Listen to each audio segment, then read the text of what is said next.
Hello everyone, welcome to our channel. ఈరోజు కథ.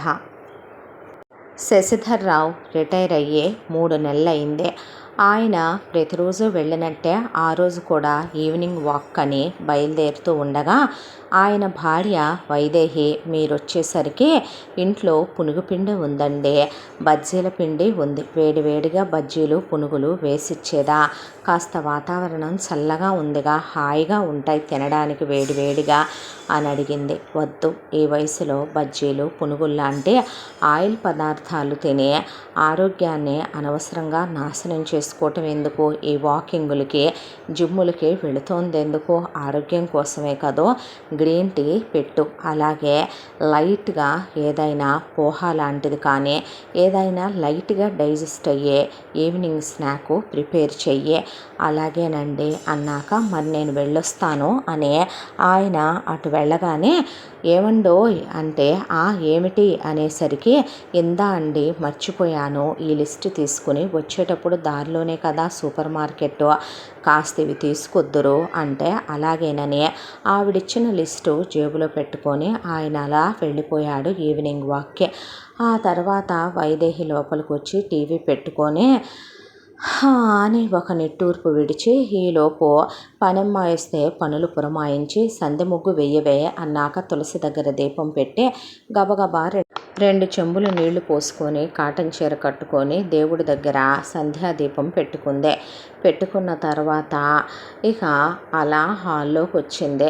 హాల్లోకి వచ్చి దేవుడికి అలా సాంబ్రాణి వేసి ఇల్లంతా ఒకసారి తిప్పి తీసుకెళ్ళి బయట పెట్టి వస్తూ ఉండగా గేటు తీసుకొని ఆడపడుచు భారతి రావటం గమనించి, రారా భారతే అనేసరికి, ఒకే ఊళ్ళో ఉంటున్నా వారానికో 10 రోజులకో ఒక్కసారి కూడా కుదరట్లేదు వదిన కలవటం అని భారతి వచ్చింది. రాను ముందని చేయి పట్టుకొని భారతిని లోపలికి తీసుకెళ్ళి, అన్నయ్య గారు కులాసాయనా, ఆయనకే ఎక్కడైనా ఆడవాళ్ళకు ఉంటాయి వింత వింత అలవాట్లన్నీ, మా ఇంట్లో విడ్డూరంగా ఆయనకుంటాయిగా అని నవ్వేసింది భారతి. రిటైర్ అయిన తర్వాత విచిత్రమైన అలవాట్లన్నీ చేసుకుంటారు ఈ మగాళ్ళు అన్న తర్వాత, రా కూర్చో అని భారతిని కూర్చోబెట్టి, ఆయనటు పునుగులు బజ్జీలు వద్దన్నాడని తనకి తినాలనిపించింది వైదేహికి, తోడు ఆడపడుచు కూడా వచ్చిందనేసరికి గబగబా వెళ్ళి అన్ని ఉల్లి పకోడీ, దాంతోపాటు అన్ని పునుగులు, వాటితో పాటు గబగబా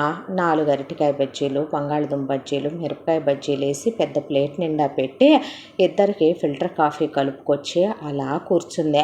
మాటలు చెప్పుకుంటూ ఇద్దరు తింటం అయిపోయాక మిగిలిన పనమ్మాయిని తీసుకొని వెళ్ళిపోమ్మంది. అదేమిటి అన్నయ్యకి వెయ్యవు అని అడిగింది. అబ్బో, మీ అన్నయ్య గారు రిటైర్ అవ్వకముందైనా రిటైర్ అయ్యాకైనా ఆయన గారికి ఒక జీవన ప్రణాళిక ఉంటుంది కదా, దాని ప్రకారమే ఆయన టైం టేబుల్ ప్రకారం ఆయన నడుస్తారు. ఆయన మనం చెప్పినట్టు వినరు, మనం పెట్టింది తినరు. అదేమిటి వదిన? అవునమ్మా అవును, మీ అన్నయ్య గారి పంతం గురించి నీకు తెలియందేముంది, ఉదయం కరెక్ట్గా ఈ టైంకని అలారం పెట్టుకుంటే ఆ టైంకే లేస్తారు, గ్రీన్ టీ తాగుతారు, ఇక దాంతోపాటు కాస్త ప్రోటీన్ షేక్ అంట ఈ మధ్య అదేదో తాగుతున్నారు, అయిపోయిన తర్వాత వాకింగ్కి వెళ్ళి వస్తారు, రాగానే మరో గ్రీన్ టీ తాగుతారు, కాఫీ టీలు పూర్తిగా తీసేశారు, ఆ తర్వాత కాసేపు స్నానం చేసి దైవధ్యానం చేసుకొని వచ్చి ఆయిల్ లేనటువంటి టిఫిన్లు, ఇడ్లీ లాంటివి ప్రిఫర్ చేస్తున్నారు, ఉప్మాలు లాంటివి అవి తింటారు. తిన్న తర్వాత కాసేపు వెళ్ళి లైబ్రరీలో పుస్తకాలు అవి చదువుకొని కొన్ని చేత పట్టుకొని వస్తారు. ఆయనకి పెద్దగా న్యూస్ పేపర్ చదివే అలవాటు, టీవీలు చూసే అలవాటు లేదు కదా, అలా తిరగేస్తూ ఉంటారు. ఇక అయిపోయిన తర్వాత కాసేపు విశ్రాంతి తీసుకొని మధ్యాహ్నం చాలా తేలిగ్గా ఉండే భోజనం చేస్తారు. ఆ తర్వాత పుస్తకం చదువుకుంటూ మధ్యాహ్నం విశ్రాంతి తీసుకొని ఇదిగో మళ్ళీ కాస్త గ్రీన్ టీ తాగి ఈ సమయానికి 2 బిస్కెట్లు తీసుకుని ఒక గ్లాస్ జ్యూస్ తీసుకుని వాకింగ్కి వెళ్ళి వస్తారు. ఆయనదంతా ఒక డిఫరెంట్ నేచరు, ఒక డిఫరెంట్ విశేషమైనటువంటి జీవన శైలి అంది వైదేహి. అదేమిటి వదిన, అంతకుముందు అన్నయ్య ఎదురుగా లేనప్పుడేమో పొద్దస్తమాను ఆఫీస్ అంటాడు అనేదానివే. ఇప్పుడు ఎదురుగా ఉంటున్నా కూడా ఏమైందే? ఎదురుగా ఉండటమో ఏమోలే భారతి. పొద్దున్న లేచిన దగ్గర నుంచి ఒకళ్ళకొకళ్ళు ఎదురుగా ఉండి ఒకళ్ళ ముఖాలు ఒకళ్ళు చూసుకోవటంతోనో ఏమో కానీ నాకన్నా కాస్త టీవీ అని, వంటని, అది ఇది అని ఉంటుంది. ఆయన ప్రపంచమే విచిత్రమైన ప్రపంచం. దేనికి మనిషి స్పందించరు, చెలించరు. ఏం మనిషో ఏమిటో. నా బాధ అర్థం చేసుకునేవాడు ఎవడూ లేడు అందే వైదేహి. నీ బాధ అంతా వచ్చి నీ కొడుకు గురించేనా అందే భారతి. అనేసరికి ఇక ఒక్కసారిగా వైదేహి కళ్ళల్లో నీళ్లు తిరిగిపోయినాయి. బాధపడకు వదినా అంటే, బాధపడకుండా ఎలా ఉండగలను భారతి? కడుపు చించుకుంటే కాళ్ళ మీద పడుద్దని నీకు తెలుసు కదా. నాకు పెళ్ళైన వెంటనే బిడ్డలు కలగలేదు. మీ అన్నయ్య ఏ రోజు నన్ను గొడ్రాలనే, మీ అమ్మగారు అత్తగారిగా, మీ నాన్నగారు మామగారిగా, నువ్వు ఆడపడుచుగా నన్నేనాడు ఆరళ్ళు పెట్టెరగరు. బయట వాళ్ళు ఎవరైనా ఇంకా నాకు పిల్లలు కలగట్లేదన్నా మీరు ఊరుకునే వాళ్ళు కూడా కాదు. అలాంటిదే నేనే డాక్టర్ దగ్గరికి వెళ్ళి చూపించుకున్నా. ఏ లోపాలు లేవని చెప్పినా ఎన్ని పూజలు, వ్రతాలు, నోములు, యజ్ఞయాగాలు చేశాను చెప్పు. పిచ్చిదానిలాగా ఎన్ని ఉపవాసాలుంటే పెళ్ళైన 10 ఏళ్లకు పుట్టాడు ఒక్కగానొక్కడు. వాడి తర్వాత మళ్ళీ నాకు బిడ్డలే కలగలేదు. వాడిని కంట్లో పెట్టుకొని పెంచాను. నిజం చెప్పాలంటే మీ అన్నయ్య అయినా వాడి విషయంలో ఆయన కాస్త స్ట్రిక్ట్గా ఉండాలి. పిల్లల్ని గారాబం చేయకూడదు, పిల్లల్ని క్రమశిక్షణగా పెంచాలి అనేవారే కానీ ఏ రోజైనా కూడా సురేష్ని నేను ఒక్కనాడైనా వాడి కాలు కింద పెట్టనిచ్చానా? వాడిని ఎంత అల్లారు ముద్దుగా చూసేదాన్ని చెప్పు. వాడు పుట్టిన దగ్గర నుంచి కింద నడిపించానా? పట్టు పరుపుల మీద నడిపించా, నా గుండెల మీద నడిపించా. వాడి అరికాళ్ళు కందిపోతాయేమోనని వాడిని ఎంత లగ్జరీగా పెంచానో. వాడిని ఏ రోజైనా సరే భూమి మీద నడవనిచ్చానా? ఏదైనా కావాలంటే కొండ మీద కోతైనా సరే తీసుకొచ్చి వాడి కాళ్ళ ముందు పెట్టేదాన్నే. వాడిని ఎప్పుడూ కూడా కారులోనే స్కూల్కి వెళ్ళే విధంగా వాడిని ఏసీలోనే పెంచా. ఇంట్లో ఏసీ, కారులో ఏసీ, స్కూల్లో ఏసీ. వాడిని ఎలా పెంచుకొచ్చానో 10th క్లాస్ వరకు రోజు పొద్దున్నే నేనే దింపుకొని బ్రేక్ వెళ్ళి పెట్టుకొని మళ్ళీ లంచ్ వేడివేడిగా ఎత్తుకెళ్ళి పెట్టుకొని మధ్యాహ్నం స్నాక్స్ పెట్టుకొని తెచ్చి ఇంట్లో మళ్ళీ హోమ్ ట్యూషన్ పెట్టించి ఏసీలో చదివించుకొని వాడు చివరికి స్విమ్మింగ్కి వెళితే వెంట వెళ్ళి వాడి డాన్సు ఇంట్లో ఏసీలో నేర్పించి వాడి కోసమనే కాలు కింద పెట్టనిచ్చానా, కాలు అరగనిచ్చానా, నా నెత్తి మీద పెట్టుకొని పెంచుకున్నాను. వాడి కోసమనే ఇటాలియను, చైనీసు, కాంటినెంటలు కుకింగ్ క్లాసుల్లో చేరి మరీ వంటలన్నీ నేర్చుకొని వండి పెట్టుకునేదాన్నే. వాడు ఏదడిగినా సరే వాడి కాళ్ళ ముందు తీసుకొచ్చి పెట్టేదాన్నే. వాడు వేలకు వేల రూపాయలు బూట్లు నచ్చినాయి అన్నా, వాడు వేలకు వేల రూపాయలే బైకులు, వాడు చివరికి సైకిళ్ళు ఎయ్యి నచ్చినాయి అన్నా, లక్షల్లో ఖర్చు పెరిగిపోయినా ఎప్పుడైనా పట్టించుకున్నానా? ఎంత పెద్ద స్కూల్లో వేసి చదివించుకున్నాం. గవర్నమెంట్ ఉద్యోగంలో ఉన్నారులే మీ అన్నయ్య గారు, బాగానే వెనకేశారు. దానికి తోడు అత్తమామలు ఇచ్చిన స్థిరచరాస్తులు కూడా బాగానే ఉన్నాయి. ఉన్నది ఒక్కగానొక్క నలుసు. వాడికి దేనికి లోటు చేయకూడదనే బ్రాండెడ్ పెర్ఫ్యూమ్లు, బ్రాండెడ్ బూట్లు, బ్రాండెడ్ బట్టలు, బ్రాండెడ్ కళ్ళద్దాలు. వాడు ఏదడిగితే అది వాడి కళ్ళ ముందు పెట్టిన రోజులు లేవంటావా చెప్పు. అలాంటిదే వాడు 10th అయిపోయి ఇంటర్మీడియట్కి వచ్చాక ఇంకా నేను చిన్నోడిని కాదమ్మా, ఐఎమ్ గ్రోనప్ నౌ, నువ్వు రావద్దు నా ఎమ్మటే. నా ఫ్రెండ్స్ అందరూ నన్ను అదోలా చూస్తే నాకు ఇన్సల్ట్గా ఉంది, నేను వెళతాను మమ్మీ అన్నాడు. ఆ తర్వాత వాడు కావాలన్నాడని 15 లక్షల రూపాయలు పెట్టి బైక్ కొనిపెట్టా. ఆ బైక్ మీద కాలేజీకి వెళ్ళేవాడు. వాడు మహా 2-3 సార్లకు మించే ఏ డ్రెస్ అయినా వేసుకున్నాడా? నేను వేయనిచ్చానా?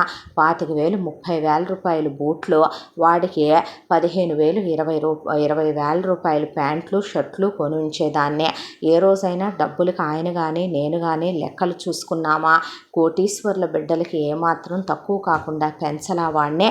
చిన్నప్పటి నుంచి నేను వాడిని అడిగిందేముంది, నాన్న పెద్ద అయిన తర్వాత నన్ను వదిలే నువ్వు నీ భార్య వచ్చిన తర్వాత వేరు కాపురం వెళ్ళకూడదు, ఈ ఇంట్లోనే ఉండాలి, నాన్నతో నాతోనే ఉండాలి, నీ భార్యని నా సొంత కూతురులా చూసుకుంటాను, నన్ను వదిలి వెళ్ళవు కదమ్మా అంటే నీ మీదొట్టు నేను వెళ్ళను అనేవాడు చిన్నప్పుడు. ఆ తర్వాత మమ్మీ ఎందుకు వెళతాను అన్నాడు పెద్ద అయిన తర్వాత. వాడు ఇంజనీరింగ్కి వచ్చినప్పుడు అదే మాట అడిగాను. అడిగినప్పుడు కూడా అమ్మా ఏంటి ఆ పిచ్చి మాటలు, నేనెక్కడికి వెళ్తాను నిన్ను వదిలే అనే అన్నాడు. ఆ తర్వాత తర్వాత వాడి చదువు ఎంటెక్ వరకు ఇక్కడ పూర్తయిపోయింది. అయిపోయి ఉద్యోగం కూడా వచ్చింది క్యాంపస్ ప్లేస్మెంట్లో. అయితే సడన్గా ఒకరోజు హైందవి అనే అమ్మాయిని నేను ప్రేమిస్తున్నానని, తను చాలా మంచిదని ఇంటికి తీసుకొచ్చాడు. ఆ అమ్మాయిది మన కులం కాదు, అమ్మా నాన్నలు లేరు, బంధువుల దగ్గర ఉండి పెరిగిన పిల్ల. అయినా సరే మేము ప్రేమ వివాహానికి విరుద్ధం కాదు, వాడి ఇష్టాలకే మేము విలువిస్తామనే దాంతో నేనే ఎదురు నగలు పెట్టి, ఆయనే ఎదురు పెళ్లి ఖర్చులు, ఎంగేజ్మెంట్ ఖర్చులు పెట్టుకొని ఎంత గ్రాండ్గా వాడి పెళ్లి జరిపించామో. ఆ తర్వాత పెళ్ళయింది. భార్యని తీసుకొని హనీమూన్కి వెళ్ళొస్తానని చెప్పి వెళ్ళాడు. వచ్చి రాగానే ఒక వారం రోజుల తర్వాత నేను నా భార్య ఎంఎస్కని అమెరికాకి వెళుతున్నాము అని చెప్పాడు. వాళ్ళ నాన్నగారిని ₹1,00,00,000 కావాలని అడిగాడు. అడిగితే నేను అదేమిటి నాన్న, నన్ను వదిలి వెళ్ళనన్నావుగా అంటే, అమ్మ చదువుకోవటం కోసమే వెళ్తున్నాను, నువ్వు అనవసరంగా టెన్షన్ పడకు అంటే, మీరివ్వనని చెప్పండి, వాడికి ఇక్కడే క్యాంపస్ ప్లేస్మెంట్లో పెద్ద ఉద్యోగం వచ్చింది కదండి, మళ్ళీ ఇప్పుడు దూరపు కొండలు నునుపని అంత దూరం పంపుకోవటం ఎందుకు ఒక్కగానొక్క నలుసుని అని నేనంటే, మీ అన్నయ్య గారు ఏమైనా తక్కువ తిన్నారా, ఇప్పుడు వాడితో ఈ ఆస్తి నాది కాదా, ఒక్కగానొక్క వారసుని ఎవరి కోసం సంపాదించావు నువ్వు, నేను అడిగితే చదువుకోవటానికని పై చదువులకు కూడా నాకు డబ్బులు ఇవ్వనంటావేంటి అని వాడితో అడిగించుకొనిమ్మంటావా అని నవ్వి ₹1,00,00,000 చెక్కు ఇచ్చేశారు. ఇదంతా కోడలు వచ్చిన నెల 10 రోజుల్లోనే జరిగిపోయిందంటే ఆవిడ తలగడ మంత్రాల మహిమనే తెలుసుకోలేనంత పిచ్చిదాన్ని ఏం కాదు నేను. ఒక విషయం చెప్పమంటావా భారతే, నీకు పట్టుమనే 10 మాటలు కూడా ఆ అమ్మాయి నేను పక్క పక్కనే కూర్చొని మాట్లాడుకుంది లేదో. ఆ అమ్మాయికి మేము నచ్చల. బహుశా మరే పాత చింతకాయ పచ్చడే అనుకుందో, పాతకాలం వాళ్ళం అనుకుందో, ముసలోళ్ళం అయిపోయాం అనుకుందో ఏమో, కానీ ఇక్కడి నుంచి వాడికి నూరిపోయాల్సినవన్నీ నూరిపోసిందే. నా మీద ఒట్టేసి నాతోనే ఉంటానని చెప్పిన నా కొడుకుని నా నుండి దూరం చేసి ఎలాగైతే మహాతల్లి ఇక్కడి నుంచి అమెరికాకి తీసుకొని వెళ్ళిపోయిందే. ఆ తర్వాత వాళ్ళు వెళ్ళి కూడా ఇప్పటికీ 7 సంవత్సరాలు. మళ్ళీ తిరిగి వచ్చింది లేదు, మా ముఖం చూసింది లేదు. ఏ అమెరికాలు వెళ్ళే వాళ్ళందరూ తిరిగి రావట్లేదా, తినటానికి లేకనా, ఉండటానికి లేకనా, ఇక్కడ కూర్చొని తిన్నా 10 తరాలు తిన్నా తరగనంత సంపాదించే ఉంచారు మీ అన్నయ్య. దానికి తోడు అత్తమామలు ఇచ్చిపోయింది ఇంకో 10 తరాలకు సరిపోద్దే. ఫోన్ చేస్తే పక్కనే ఉంటుందో ఏమో మహారాణి గారు, ఒక్క నిమిషం కన్నా మాట్లాడు, నాకు పనుందనే ఫోన్ పెట్టేస్తాడు. కోడలికి ఫోన్ ఇవ్వరా అంటే తను పనిలో ఉందంటాడు, గార్డెన్లో ఉందంటాడు. ఏం పనిలో ఉంటుంది భారతే, అత్తమామల్ని బాగున్నారా, ఆరోగ్యం బాగుందా అని కూడా పలకరించలేనంత పనిలో ఉంటారా, అంత బిజీగా ఉంటారా. ఇద్దరికి ఉద్యోగాలు వచ్చినాయంట, ఉద్యోగాలకు వెళ్ళొస్తున్నారంట. ఇక పిల్లల్ని కూడా కన్నారేమో, కడుపు కాలు కూడా వచ్చిందేమో, మాకైతే ఏమీ చెప్పింది లేదు. ఒక్కసారైనా మీరు రండి అమ్మా నాన్న టికెట్లు పంపుతానని వాడు అన్నది లేదు. సిగ్గు విడిచి చెబుతున్నాను, అడుక్కున్నాను తెలుసా నేను వాడినే, ఒక్కసారి వచ్చేళ్ళరా నాన్న, నిన్ను చూడాలనుందయ్యా అంటే ఎప్పటికప్పుడు పని పని పని పని, కుదరదు కుదరదు కుదరదు అంటాడు. ఆవిడ గారు వెళితే ఊరుకోదు కావాలా. ఆ రాణి గారు ఇంతవరకు మాతో ఒక్కనాడు ఫోన్లో మాట్లాడలా. అది మాట్లాడినప్పుడు నాకు మాత్రం దాంతో మాట్లాడాల్సిన అవసరం ఏంటి, పిల్లకాకి దానికే అంత పొగరుంటే అనే నేను అసలు పలకరించను. ఏమోలే, కులం కాకపోయినా అనాథ దాన్ని తీసుకొచ్చినందుకు కోడలుగా బాగా చేసింది నా నుండి నా కొడుకుని దూరం చేసి. ఏం బ్రతుకంటావు చెప్పు, సుఖం లేని జీవితం అయిపోయింది. చివరికి మీ అన్నయ్య రిటైర్మెంట్ అప్పుడు 3 నెలల క్రితం అయితే గనక వాడిని బ్రతిమిలాడాను తెలుసా. అడుక్కోవటం ఒకటే తక్కువ, ఒక్కసారి వచ్చేళ్ళరా నాన్నగారి రిటైర్మెంట్ ఫంక్షన్కి అయ్యా, మళ్ళీ అడగనరా నేను అంటే కుదరదు అనేశాడు. ఇక పోనీ మేము వస్తామురా అంటే, మీరు వస్తే ఇక్కడ క్లైమేటిక్ కండిషన్స్కి ఉండలేరులే అంటాడు. ఆవిడ గారి నోటికి జడిసి ఆవిడ పెత్తనానికి జడిసిపోయి నా కొడుకు అలా తయారైపోయాడు. అడ్డాల నాడు బిడ్డలు కానీ గడ్డాలు వచ్చాక బిడ్డలు కాదమ్మా, తల్లి అల్లం అయిపోద్ది, పెళ్ళాం బెల్లం అయిపోద్ది. కానీ పెద్దోళ్ళు ఒక మాట అంటారు, పెళ్ళాం జేబు చూసుద్దే, తల్లే కడుపు చూసుద్దని. ఎప్పుడు అర్థం చేసుకుంటారో ఏమిటో అనేసరికి ఊరుకు ఊరుకో, ఇప్పుడు అన్నయ్య వస్తే అరుస్తాడు వదినా, కళ్ళు తుడుచుకో, ఎందుకు అనవసరంగా బాధపడతావు అన్న తర్వాత నేను మాత్రం ఏమడిగాను భారతి, సంవత్సరానికి 2 సార్లు లేదా ఒక్కసారైనా వచ్చినా ఇంకొక 20 ఏళ్ళు బతుకుతామేమో, ఒక 20 సార్లు వచ్చి వెళ్తే ఈ ముసలి గుండెలకు అంతకన్నా ఏం కావాలి? నేను పైకి ఏడ్చి బాధపడుతున్నాను, ఆయన గుండెల్లో బరువును మోస్తూ పైకి చిరునవ్వుతో అలా తిరుగుతున్నారు. ఏంటో ఈ జీవితాలు. ఈ టైంలో మాకు సుఖం లేకుండా ఉన్న ఒక్కగానొక్క నలుసుని దూరం చేసుకొని ఆ దరిద్రపది ఇంటి కోడలుగా అడుగుపెట్టి ఏం పాపం చేసుకున్నామో ఏమో అనేసింది వైదేహి. ఈలోపు శశిధర్రావు రావటం చూసే కళ్ళు తుడుచుకోమని భారతి అనేసరికి కళ్ళు తుడుచుకుంది వైదేహి. ఎప్పుడొచ్చావే అన్నాడు చెల్లెల్ని. కాసేపే అయిందన్నయ్య వచ్చే, బావేం చేస్తున్నాడు అని అడిగితే ఈ మధ్య రిటైర్ అయ్యాక ఆయనకి బాగా ఒక పిచ్చి పట్టుకుంది, సీరియల్స్ చూడటం, వెబ్ సిరీస్లు చూడటం. దాంతో ఇక వాటి టీవీకి ఎదురుగా కూర్చొని బెడ్రూమ్లో ఒక టీవీ, హాల్లో ఒక టీవీ, పైన టెర్రస్ మీద పెంట్ హౌస్లో ఒక టీవీ. ఇల్లు కూడా ఎవరికి అద్దెకిద్దామన్నా ఒప్పుకోవట్లేదు అన్నయ్య. ఎక్కడుంటే అక్కడ టీవీ పెట్టుకొని ఆ టీవీలకు ఎదురుగా కూర్చోవటం, లేదంటే పుస్తకాలు చదువుకోవటం, లేదంటే అవి వండు ఈ వండు అని నా ప్రాణం తింటాం, వండించుకొని తింటాం. అది కాదంటే ఫోన్ చేసి ఆయన పాత స్నేహితులతో మాట్లాడుకుంటూ కూర్చోటం. పోనీలే, ఎవరో ఒకళ్ళకి ఏదో ఒక కాలక్షేపం ఉండాలి. మరి మీ ఆడంగుల కంటే వంట పనని, ఇంటి పనని, చుట్టుపక్కల ఆడవాళ్ళ ముచ్చట్లని, చీరలని, నగలని, బోల్డన్ని వ్యవహారాలు ఉంటాయి, మగాళ్ళకి ఏముంటాయే అన్నాడు శశిధర్రావు. మరే ఈ వయసులో జిమ్ములకు వెళ్ళటాలు, ఈ వయసుల్లో యోగాలు, ఈయనేంటో ఈయన విచిత్రమైన అలవాట్లేంటో, అవేమన్నా చేయకూడని పనుల, ఆరోగ్యం కోసం ఏ మంచాన పడాల్సి వస్తుందోనని ముందే జాగ్రత్తగా ఉంటున్నాడేమో బావ. కుదిరితే నువ్వు ట్రై చేయకూడదు, వద్దులే అన్నయ్య అని చూసి వెళ్దామని వచ్చాను, వెళ్ళొస్తాను అని వైదేహిలోపు పొద్దున నాన్ వెజ్ తీసుకొచ్చాడు శశిధర్రావు. వండానని ఒక బాక్సులో పెట్టి దాంతోపాటు కాస్త పిండి వంటలు అవి ఇవి సర్ది ఓ బుట్టలో పెట్టించింది భారతికి. ఇదిగో నేను 4 చీరలు తీసుకున్నా, నీకు నచ్చినవి 2 తీసుకెళ్ళు అంది వైదేహి. ఎందుకు వదినా అంటే, నా నెత్తినేసి కొట్టుకుంటాలే, తీసుకో అని 2 ఇచ్చింది భారతికి. వెళ్ళిపోయింది భారతి. తర్వాత శశిధర్రావు ఆయన దినచర్యలో ఆయన పడిపోయాడు. ఇలా రోజులు గడుస్తూ ఉండగా ఒక వారం రోజుల తర్వాత పొద్దున్నే ఠంగ్ ఠంగ్ ఠంగుమని బెల్లు మోగుతూ ఉంది. ఈ బుద్ధి తక్కువ పేపర్ వాడికి, ఈ బుద్ధి తక్కువ పాలవాడికి ఎన్నిసార్లు చెప్పినా, బయట బాస్కెట్ పెట్టినా ఈ వెధవలు నన్ను ప్రశాంతంగా నిద్రపోనివ్వరుగా ఈశ్వర. నేను 8 గంటలకు ముందు నిద్ర లేచి చావలేకపోతున్నాను.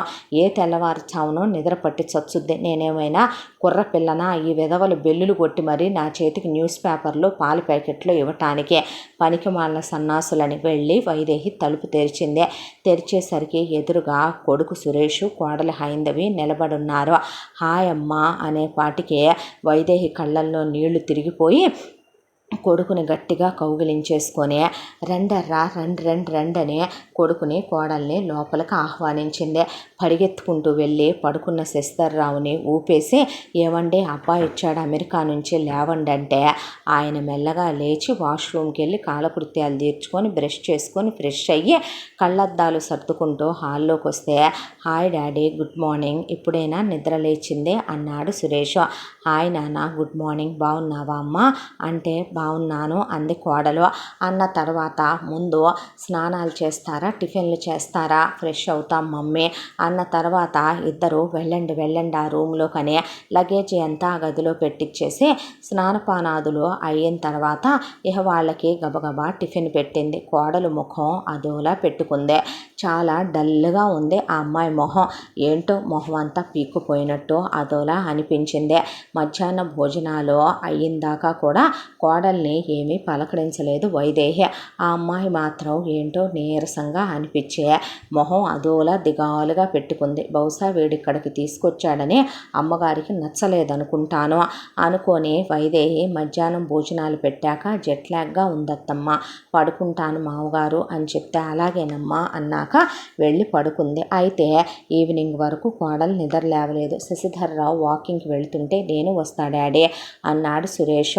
అంటే రారా అంటే ఆగు, రాక వచ్చావు, మమ్మీ దగ్గర ఉండరా, కాసేపు డాడీతో వెళుదువుగానిలే. ఎక్కడికి వెళ్తా డాడీ అన్నాక ఆయన బయలుదేరి వెళ్ళబోతూ ఉండగా ఈలోపు వైదేహి ఫోన్ చేసి భారతికి ఇలా సురేష్ వచ్చాడని, కోడలు ఇంతలా మొహం పెట్టుకోనుందని, నా కొడుకుని 10 రోజులు కూడా ఇక్కడ ప్రశాంతంగా నాతో ఉండనిచ్చేలా లేదని, దాని సొమ్మేమైనా నాకు పెట్టిందా, మాన్యాలేమైనా తెచ్చి పోసిందా, ఎందుకు అలా ఉండాలి, నీ మేనల్లుడికి నువ్వంటే చాలా ఇష్టం చిన్నప్పటి నుంచే, 4 కడుగుళ్ళు కడిగి బ్రెయిన్ వాష్ చేద్దుగాని రా భారతే, అసలు పెళ్ళాం మాటలు వింటమేంటో, తల్లిదండ్రులకి దూరం అవ్వటమేంటో, మమ్మల్ని తీసుకెళ్ళకపోవటం ఏంటో, వాడిక్కడికి సంవత్సరానికి 2 సార్లు అయినా వచ్చేళ్ళకపోవటం ఏంటో, దానికి ఇప్పుడు దాకా కడుపు కాలు ఎందుకు రాలేదో, మేమేమైనా డబ్బులు కావాలని అడిగామని వెళ్ళాడా, అసలు అవన్నీ తేలుద్దుగాని రా అనేపాటికి అది కాదు వదిన అంటే ముందు రమ్మంటున్నానా అంటే సాయంత్రం వస్తానని చెప్పిన భారతి కరెక్ట్గా శశిధర్రావు వాకింగ్కి వెళ్ళేటప్పుడు ఎదురొస్తూ కనపడింది. ఆయనకి ఎందుకో అనుమానం వచ్చి ఆడంగులు ఓ దగ్గర ఉండటం, కొడుకుని ఇక్కడే ఉంచటం, దాంతో వీళ్ళేదైనా పిచ్చి పిచ్చి బాగుళ్ళు వాగితే అసలే రాక వచ్చిన కోడలు మనసు చిన్నబుచ్చుకుంటుందని ఆయన వాకింగ్కి వెళ్ళేవాడు కూడా మానేసి వెనక్కి తిరిగి వచ్చాడు. ఏంటే ఇలా వచ్చావు అన్నాడు చెల్లెల్ని. ఏం లేదన్నయ్య, నా మేనల్లుడు వచ్చాడంట కదా, పలకరించి వెళదామని వచ్చానులే అని చెప్పింది భారతే. సరే పద అని ఆయన కూడా లోపలికి వచ్చిన తర్వాత సురేష్ పక్కన వైదేహి కూర్చొనుంది. భారతికి కళ్ళతో సైగ చేస్తే ఏరా ఎలా ఉన్నావు, అమెరికా ఎలా ఉంది అని అడిగితే బాగున్నానత్త, నువ్వెలా ఉన్నావు, మావయ్య ఎలా ఉన్నాడో, మా సంగతి సరేలే కానీ అసలు నువ్వేనట్రా, నువ్వు ఇలా తయారయ్యావేమిట్రా అని అడిగింది భారతి. నాకేమైందత్త అంటే మీ అమ్మ నాన్నల్ని ఇంత యాష్టత పెట్టడం న్యాయమేనా నువ్వు అందే. నేనేం చేశానత్త అన్నాడు సురేష్. ఏం చేయలా, ఇదిగో మీ అమ్మ కళ్ళల్లో ఒత్తులేసుకొని పిల్లలు పుట్టకపోయినా పాపం పిచ్చిది, మేమేమీ అనకపోయినా మీ నాన్న అనకపోయినా నీకోసం ఎన్ని పూజలు చేసి నిన్ను కందో తెలుసా, కళ్ళల్లో పెట్టుకొని పెంచింది. మేమెవరో నిన్ను మీ అమ్మ పెంచినంత గారంగా మా పిల్లల్ని పెంచలేదు. తర్వాత నీతోనే ఉంటానమ్మా అని చెప్పి ఎవరినో ప్రేమించానని ఒకరిని తెచ్చావు. ఆ తర్వాత నీ ఇష్టం కాదని లేక పెళ్లి చేసిందే. అమెరికా వెళ్ళి చదువుకొని తిరిగి వస్తానన్నావు. అక్కడే ఉండటం ఏమిట్రా, మీ అమ్మ నాన్నని రమ్మనమని టికెట్లు పంపకపోవటం ఏంటి, నువ్వు సంవత్సరానికి 2 సార్లు అయినా రావద్దు, కనీసం ఒక్కసారైనా రావద్దు, రోజుకో 10 సార్లు మీ అమ్మ నాన్నతో ఫోన్ చేసి వీడియో కాల్స్ మాట్లాడొద్దు, నీ పెళ్ళానికి అంత పొగరు బలుపు గర్వం అహంకారం ఏమిట్రా, అత్తామామలతో అమ్మా నాన్నలు కూడా లేని అనాథ అయితే ఒక్కసారైనా బాగున్నారా అని వాళ్ళని పలకరించాలా వద్దా, నువ్వైనా సంస్కారం నేర్పించాలా లేదా, ఎప్పుడు చూసినా నా పెళ్ళాం పనిలో ఉంది అంటావంట, ఎప్పుడు చూసినా నువ్వు 1 నిమిషానికి మించి ఫోన్లో మాట్లాడవంట, అంత భయపడిపోతున్నావా ఏమిట్రా, పెళ్ళానికి ప్రయారిటీ ఇవ్వటం, పెళ్ళాన్ని ప్రేమించడం తప్పు కాదు, అలాగని తల్లిదండ్రులకి వాళ్ళ ప్రయారిటీ వాళ్ళకి ఇవ్వద్దా, వాళ్ళని ప్రేమించొద్దా, లైఫ్లో అందరూ ఉంటేనే లైఫ్ ఆనందంగా ఉంటుంది. ఏం పనులరా ఇవన్నీ కూడాను, ఇప్పుడు నువ్వు అక్కడికి వెళ్ళి కోట్లు సంపాదించాలని మీ అమ్మా నాన్న అన్నారా, నువ్వు వెళ్ళకపోతే ఊరుకోమన్నారా, అలాంటిదే నువ్వు అక్కడికి వెళ్ళి కూర్చొని ఇక్కడికి రాకుండా వీళ్ళని ఈ వయసులో యాష్టత పెట్టడం తగునా అనేసరికి ఇవన్నీ ఎవరు చెప్పారత్తా నీకు, ఎవరు చెప్పాలి, నాకు తెలియట్లేదా ఏంటి, ఆ మహారాణి వేసిన తలగడ మంత్రాలకి అంత గడగడలాడిపోయి భయపడుతూ అంతోటి అందగత్తె భూమి మీదే లేదు, దొరకదు అనుకుంటున్నావా ఏమిట్రా, అసలు ఇప్పుడు దాకా నీ పెళ్ళానికి కడుపు ఎందుకు రాలా, పిల్లలు ఎందుకు పుట్లా, పెళ్ళి అయ్యి అవ్వగానే అలా అమెరికాకి ఎగిరిపోవటం ఏంటి, ఇదంతా ఆ మహాతల్లి చేసిన ఇదేగా, నిన్ను నీ తల్లి నుంచి వేరు చేయలా, నీ తండ్రి నుంచి దూరం చేయలా, ఏం బాగుకుంటారా, రేపు మీకు పిల్లలు పుడితే వాళ్ళు మిమ్మల్ని ఇలాగే చేస్తే తెలిసి వస్తుందంటే అత్త ఇంకా చాలు ఆపు అన్నాడు సురేష్. అనేసరికి ఉలిక్కి పడ్డారు భారతి వైదేహి. శశిధర్రావు స్టేబుల్గా కూర్చున్నాడు. ఏం పిచ్చి మాట్లాడతా, హైందవి అవన్నీ నాకు చెప్పిందని, అమ్మ నీతో అంటేనే కదా, అమ్మ బాధపడితేనే కదా నువ్వు ఇన్ని పెద్ద పెద్ద మాటలు మాట్లాడుతున్నావు, తన గురించి మీకు అసలు ఏం తెలుసనే, చిన్నప్పటి నుంచి నాకే అమ్మ సోది సుత్తి సొల్లు నచ్చవు, నాన్న పాత చింతకాయ పచ్చడి అలవాట్లు నచ్చవు, నేనే వీళ్లతో ఉండకూడదు అనుకునేవాడినే, ఏ రోజైతే ఫ్లైట్ బొమ్మ చూశానో, ఎప్పుడు ఎప్పుడైతే అమ్మ నాకు లగ్జరీలు నేర్పించిందో, ఎప్పుడైతే అమ్మ నేను అడగకుండానే కొండ మీద కోతైనా తీసుకొచ్చి ఇప్పించిందో, ఎప్పుడైతే ఆ బ్రాండ్ వాల్యూ ఇంత, ఇదంతా అదంతా అనే ఫారిన్ నుంచి కూడా అవి ఇవి నా కోసం తెప్పించి ఇచ్చేదో, చిన్నప్పుడు ఏరోప్లైన్ బొమ్మ చూసినప్పుడే ఫిక్స్ అయిపోయానత్త, ఎప్పటికైనా అబ్రాడ్ కంట్రీలకు వెళ్ళి సెటిల్ అవ్వాలి, ఇక్కడ ఉండకూడదు అనే దాంతోనే నేను చిన్నప్పటి నుంచి అవే కలలు కంటూ పెరిగాను. అమ్మ 10th క్లాస్ వరకు నా వెనకాలే రావటం నాకు అవమానంగా ఉండేదే, అందుకే ఇంటర్లో రావద్దని చెప్పాను. బీటెక్ నుంచి ఎంటెక్ వరకు నేనే హైందవికి అమ్మా నాన్న లేరని, రేపు నేను అబ్రాడ్ వెళ్ళాలనుకున్న కూతురు కాలు పట్టుకొని వెనక్కి లాగటానికి తను దిక్కుమొక్కు లేనిదని, తనకెవరూ లేరని, చుట్టాల ఇంట్లో పెరుగుతోందని, ఆ చుట్టాలతో కూడా తనకి ఎక్కువ బాండింగ్ లేదులేమ్మనమని చెప్పి, నేను తన మనసు మంచిదని, తను మనిషి మంచిదని, చదువుకుందే, అందంగా ఉంటుంది, దానికి తోడు చాలా తెలివైంది, ఇవన్నీ నచ్చి ఇష్టపడి ఆమె చుట్టూ తిరిగి ప్రేమించాను. ఆ తర్వాత వీళ్ళని ఒప్పించి పెళ్లి చేసుకున్నాను. తనకి అసలు మేము అమెరికా వెళతామనే విషయమే తెలీదు. నేను తనతో చెప్పలేదు కూడా. ఎందుకంటే మా నాన్నలో తన తండ్రిని, మా అమ్మలో తన అమ్మని చూసుకోవాలని, ఇక్కడ ఒక ఫ్యామిలీ బిల్డ్ చేసుకోవాలని, పిల్లల్ని కనాలని, ఇక్కడే సెటిల్ అవ్వాలని ఎన్నెన్నో కలలు కన్నదే నా భార్య. నేను కేవలం చదువు కోసమేనని చెప్పి ఇక్కడి నుంచి అమెరికాకి తీసుకెళ్ళాను.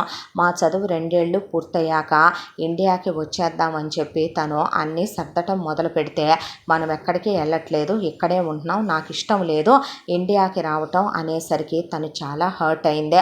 ఆ తర్వాత మా ఇద్దరి మధ్య ఇష్యూస్ అయినాయి, గొడవలైనాయి.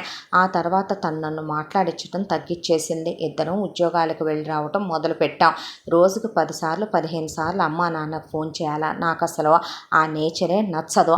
అమ్మా నాన్నలైనా నాకు సోది చెప్పి క్లాస్ పీకి సుత్తి చెప్తే నచ్చదత్త. నాకెవరైనా వాళ్ళ లిమిట్స్లో వాళ్ళు ఉండాలి. అమ్మ మరి ఎలా అడుగుద్దో తెలుసా? వేడి నీళ్ళతోనే స్నానం చేసావా, తలకి నూనె పెట్టుకున్నావా, నీ పెళ్ళం ఏ కూర వండింది, ఏ పోపు పెట్టిందే, ఇలాంటి కూరగాయ ముచ్చట్లన్నీ కావాలి మా అమ్మకే. ఇక నాన్నగారు ఉన్నారంటే యోగా చేసావా, వాకింగ్ చేసావా, నువ్వు ఆయిల్ పుల్లింగ్ చేసావా అని మొదలు పెడతారు ఈయన. దాంతో నాకు అవి నచ్చక నేనే కావాలని వీళ్ళతో మాట్లాడేవాడిని కాదు. హైందవి వీళ్ళతో మాట్లాడాలని తప్పించిపోయేదే. వాళ్ళు నన్ను ఏమనుకుంటారో, నువ్వెందుకు నేను ఎప్పుడూ పనిలో ఉన్నానని అబద్ధం చెప్తావు అంటే, ఎక్కడ హైందవి వీళ్ళతో మాట్లాడితే వీళ్ళు ఏడిసి తనని ఎమోషనల్ బ్లాక్మెయిల్ చేస్తే అమెరికాలో ఉండనని, తన ఇండియా వెళ్ళిపోదామని గొడవ పెట్టుద్దేమోనని నేనే అమ్మతో ఎప్పుడూ హైందవినే మాట్లాడనిచ్చేవాడిని కాదు. వీళ్లతో కలవాలని తన మనసు తప్పించిపోయేది. నేనే వీళ్లతో ఎప్పుడూ తన కలవనివ్వలేదు. తను అసలు నేను నిన్ను ఎందుకు ప్రేమించాను, నువ్వు నా జీవితంలోకి ఎందుకు వచ్చావో, నాకు మంచి ఫ్యామిలీ ఇస్తావు అనుకున్నాను, నాకు అమ్మా నాన్నలు లేరు, అత్తామామల్లో అమ్మా నాన్నల్ని చూసుకోవాలనుకుంటే దేశం కాని దేశం తీసుకొచ్చి నరకం పెడుతున్నావు నన్నని ప్రతిరోజు మా ఇద్దరి మధ్య వీళ్ళిద్దరి వల్ల గొడవలు అవుతూనే ఉండేవే. ఇలా 5 సంవత్సరాల కాలం గడిచిపోయింది. నాకే ఇండియా రావాలనిపించలేదు. అందుకే తను ఎన్నోసార్లు వెళదామని ప్రాధాయపడ్డా కూడా నేనే ఇండియాకి తన్ని తీసుకురావాలనుకోలేదు. అసలు వీళ్ళని కలవనివ్వండి, మాట్లాడనివ్వండి నేను. ఆ తర్వాత పిల్లల్ని ప్లాన్ చేసుకుందాం అనుకున్న తర్వాత రీసెంట్గానే అమ్మ ఫోన్ చేసి బ్రతిమిలాడి అడుక్కున్నంత పని చేసింది నన్ను నాన్న రిటైర్మెంట్కి రమ్మనమని. నాకు రావటం కుదరదని చెప్పాను. దాంతో హైందవికి నాకు మధ్య పెద్ద గొడవైంది. ఏమైంది సురేష్, నీకేమైనా పిచ్చి పట్టిందా? వాళ్ళు నిన్న కన్న తల్లిదండ్రులు, వాళ్ళిచ్చిన పుట్టుకే నీది, వాళ్ళిచ్చిన ప్రాణం నచ్చిందే, వాళ్ళిచ్చిన జీవితం నచ్చింది, వాళ్ళు చదివించిన చదువు నచ్చింది, వాళ్ళు ఒప్పుకొని కోడలుగా చేసుకున్న నేను నచ్చాను. రేపు వాళ్ళిచ్చే ఆస్తిపాస్తులు నచ్చితే అమ్మా నాన్నలు నచ్చలేదంటావు, ఇండియా నచ్చలేదంటావు. బుద్ధున్న వాళ్ళు చేసే పనులేనా ఇవే? ఎందుకురా ఇలా తయారయ్యావు? వెళితే తప్పే ఉంది మావయ్య గారు రిటైర్మెంట్ కంటే, నోరు ముయ్ అని నేను బయటికి వెళ్ళిపోయాను. వెళ్ళిపోయిన తర్వాత అప్పటికే ఇండియా రావాలనే వీళ్ళ కోసమని బోలెడన్ని గిఫ్ట్లు కొనించింది హైందవి. వాటన్నిటిని నేను పక్కకు తోసేసి వెళ్ళిపోయాను. వెళ్ళిపోయేపాటికి తనప్పటికే 4th మంత్ ప్రెగ్నెంట్ అని ఇండియా వచ్చిన తర్వాత అమ్మకి నాన్నకి నాకు ఒకేసారి చెబుదాం అనుకుందని నాకు తెలియకపోతే నేను అలా అనేపాటికి తను కోపంలో బాధలో వెళ్ళి అబార్ట్ చేయించుకుని వచ్చింది. ఇంటికి వచ్చేసరికి నీరసంగా పడిపోయింది. ఏమైందా అని రిపోర్ట్స్ చూస్తే తను ప్రెగ్నెంట్ అని, ఆల్రెడీ అబార్ట్ అయిందని చెప్పేసరికి రిపోర్ట్స్ చూసే నేను షాక్ అయ్యాను. దాంతో నీకేమైనా పిచ్చి పట్టిందా? బేబీ మీద నేను ఎంత ఇష్టాన్ని పెంచుకున్నానో తెలుసా? ఎంత ఎక్స్పెక్టేషన్లు పెంచుకున్నానో తెలుసా? ఆ క్రెడిల్ కొనాలి, బేబీకి చైర్స్ కొనాలి, బేబీని ఆ స్కూల్లో చదివించాలి, బేబీకి ఇలాంటి కెరీర్ ఇవ్వాలనే నేను ఎన్నో ప్లాన్ చేసుకుంటే బుద్ధి లేకుండా అబార్ట్ చేయించుకుంటావా? మళ్ళీ పుట్టమంటే వెంటనే పిల్లలు పుడతారా? నా కలలన్నీ కళ్ళలు చేశావనే నేను ఒక్కటేశాను హైందవినే. దాంతో ఈరోజు కడుపులో ఉన్న రక్తపు ముద్ద మీదే నువ్వంత ప్రేమను పెంచేసుకున్నానంటున్నావే. నువ్వు 10 ఏళ్ళు పుట్టకపోతే మీ అమ్మగారు నీ కోసం పూజలు చేసి, మీ నాన్నగారు నీ కోసం రూపాయి దాచి నిన్ను నేల మీద కాకుండా ఆకాశంలో పెట్టి పెంచారే. అలాంటి అమ్మా నాన్నలు ఈరోజు అక్కర్లేదనుకొని నువ్వు అమెరికాకు వచ్చావు. రేపొద్దున మన పిల్లలు నేను ఇలాగే ప్రేమను పెంచుకొని గుండెల్లో పెట్టుకొని పెంచితే ఏ అంతరిక్షానికో వెళ్ళిపోతానంటారు. ఇప్పుడు నువ్వు వాళ్ళకి ఏ గుండె కోత పెట్టావో దేవుడు అనేవాడు ఉంటే అదే గుండె కోత రేపొద్దున నీకు నాకు పెట్టడా? మన పిల్లల్ని దూరం చేసి అలాంటప్పుడు ఇంకా పిల్లల్ని కంటం ఎందుకు? ఎక్స్పెక్టేషన్స్ పెంచుకోవటం ఎందుకు? ప్రేమల్ని పెంచుకోవటం ఎందుకు? వాళ్ళని అంతా పెంచి పెద్ద చేసి దూరం అయ్యాక ఏడగొట్టం ఎందుకు అనేసి హైందవే నేను నీకు డివోర్స్ ఇచ్చేసి నేనే వెళ్ళిపోతాను ఇండియాకే, వెధవ బ్రతుకు అనేసిందే. దాంతో తను నాకు దూరం అయితే ఉండలేను, బ్రతకలేను, చావే శరణ్యం. నేను ఇంత లైఫ్ని సెలెక్ట్ చేసుకొని గోల్ ఓరియంటెడ్గా ఉందే నా భార్య బిడ్డల కోసం. అలాంటిది తనే బాధపడుతున్నప్పుడు, భూమి మీదకి నా బిడ్డలే రాకూడదనుకుంటున్నప్పుడు ఇంకా నేను అక్కడుండి ప్రయోజనం ఏంటనిపించిందే. ఆ తర్వాత నిర్ణయం తీసుకున్నాను. ఈ 3 నెలల్లో నేను అక్కడ ఉన్న ప్రాపర్టీసు మొత్తం నేను కొన్నవన్నీ సేల్కి పెట్టేశాను, అమ్మేశాను. ఆ తర్వాత హైందవిని తీసుకొని ఇంకా కంప్లీట్గా మేము 1-2 నెలల్లో ఉండటానికి రాలేదత్త, ఇక్కడే ఉండిపోవటానికని వచ్చాం. ఇక్కడే జాబులకు అప్లై చేసుకున్నాం. 1 నెల కాస్త రిలాక్స్ అయ్యాక ఇద్దరం జాబుల్లో జాయిన్ అవుదాములే, తర్వాత పిల్లల్ని ప్లాన్ చేసుకుందాము అనుకున్నాం. హైందవి అమ్మతో కోపంగా లేదో, మాట్లాడించకుండా లేదో. తనకి రీసెంట్గా అబార్ట్ అయింది కదా, డాక్టర్స్ హెల్త్ అప్సెట్ అయిందని చెప్పారు. దాంతో అంతసేపు జర్నీ చేసేసరికి బాగా అలసిపోయిందే. అదే కాక జెట్ లాగ్ కదా, దాంతోనే అలా పడుకుండిపోయిందే. నా తప్పు నేను తెలుసుకున్నానని నా భార్యని సారీ అడిగాను. నువ్వెప్పటికీ ఇలా ఉన్నప్పుడు అప్పుడు నమ్ముదాములే కానీ అందే. అందుకే వచ్చే నాన్నగారితో వాకింగ్కి వెళదాం నాన్న అన్నాను. నేను మా అమ్మ నాన్నలకు దూరమై చేసిన తప్పు నా బిడ్డలు నాకు దూరం అయితే అదే బాధ ఎలా ఉంటుందో నేను అర్థం చేసుకొని తిరిగి వచ్చానత్త. నా భార్య చాలా మంచిది, తను మీరు తప్పుగా అనుకోవద్దు అన్న తర్వాత శశిధర్రావు వైదేహి వైపు చూసి, నువ్వు చేసిన పెద్ద తప్పు ఏంటో తెలుసా? దిద్దుకోలేని తప్పు కోడలి మీద తోసేసావు కదూ నువ్వు అన్యాయంగా. కొడుక్కి తలకడ మంత్రాలు వేసిందే అవి ఇవి అని భూమి మీద నడిపించి పెంచాల్సిన పిల్లల్ని లగ్జరీలు నేర్పించే వాడిని ఎందుకు పనికి రాకుండా నువ్వు వాడిని బాగా పెంచుతావులేమనమని నీకు అప్పగిస్తే ఎందుకు పనికి రాకుండా తయారు చేసే వాడి కలలు వాడి ఆశలు ఆకాశంలో ఉండేలాగా వాడిని అసలు భూమి మీదే కాకుండా ఆకాశంలోనే పెంచి ఎందుకు పనికి రాకుండా తయారు చేసింది నువ్వు. ఎప్పటికైనా కోడలు వాడిని మార్చి మనిషిని చేసి తీసుకొచ్చిందే. ఆ అమ్మాయి మనసులో నువ్వు దిగజారిపోకో. ఆ అమ్మాయి నిన్నేదో ఒకటి అని అసహించుకొని వాడిని తీసుకొని వెళ్ళిపోయేలాగా నీ బ్రతుకుని తెచ్చుకోకు అని ఆయన పదరా వెళదామని సురేష్ని తీసుకొని వెళ్ళిపోయాడు వాకింగ్కే. ఆ తర్వాత సురేష్ నాన్నగారికి సారీ చెప్తే, లైట్ తీసుకోరా, ఇలాంటివన్నీ కామనే, నువ్వు మారావు అంతే చాలు అనేసి వదిలేశారు ఆయన. వైదేహి మళ్ళీ ఏడుపు మొదలు పెడితే, ఏమైంది వదిన, నా కోడలు ఔన్నత్యాన్ని అర్థం చేసుకోలేకపోయానంటే నిజంగానే తప్పు చేసావు వదిన. వాడిని పెంచటం అన్నయ్య అన్నట్టు నీకు నిజంగానే రాలేదు. దేవత లాంటి కోడల్ని కూడా అర్థం చేసుకోకుండా అపార్థాలు తెచ్చుకొని అనవసరంగా ఆ అమ్మాయి దృష్టిలో కూడా అసహ్యం కలిగేలా చేసుకోకు అన్నాక కోడలు లేచాక ఎలా ఉందమ్మా అంటే, కాస్త అలసటగా ఉంది అత్తమ్మ అంది హైందవి. ఆ తర్వాత ఆ అమ్మాయికి జ్యూస్ ఇచ్చి, ఆ అమ్మాయికి ఏమిస్తే రుణం తీరుద్ది అని అలా చూస్తూ నుంచుంది ఆ అమ్మాయి వైపు. తర్వాత అత్తామామలతో ఆ అమ్మాయి కన్న కూతుర్లా కలిసిపోయి ఆ అమ్మాయి మాట్లాడే విధానం, ఆ అమ్మాయి ఔన్నత్యం, ఆ అమ్మాయి మంచితనం గొప్పతనం చాలా త్వరగానే అర్థమైంది వీళ్ళకే. ఉద్యోగాలకు వెళ్ళొస్తూ సంవత్సరం తర్వాత గర్భవతి అయ్యి ఫస్ట్ బాబు తర్వాత పాప పుట్టారు హైందవికే. మనవడిని మనవరాల్ని చూసుకుంటూ సంతోషంగా సొంత కన్న తల్లిదండ్రులతో కలిసిపోయిన కోడలతో కొడుకుని చూసుకుంటూ గుండెలు నిండిపోయాయి వైదేహికి, శశిధర్రావుకి. వదినలో మార్పు వచ్చినందుకు భారతి కూడా చాలా ఆనందపడింది. ఇలా ఒక కుటుంబం మొత్తానికి ఒక కోడలు పుణ్యమా అంట మళ్ళీ ఒక అందమైన కుటుంబంగా రూపుదిద్దుకుంది. ఇంతటితో ఈ కథ పూర్తి. మళ్ళీ మరొక మంచి కథతో మీ ముందుకు వస్తాను. ఇంత మంచి కథని మనకు అందించిన కథా రచయిత్రి సాయి లలిత గారు, వారికి కృతజ్ఞతలు తెలియజేస్తూ మరో మంచి కథతో మీ ముందుకు వస్తాను. తప్పకుండా మన ఛానల్ని లైక్ చేయండి, షేర్ చేయండి, సబ్స్క్రైబ్ చేయండి, బెల్ ఐకాన్ క్లిక్ చేసి ఆల్ అనే బటన్ని ప్రెస్ చేయడం మర్చిపోకండి. Thank you.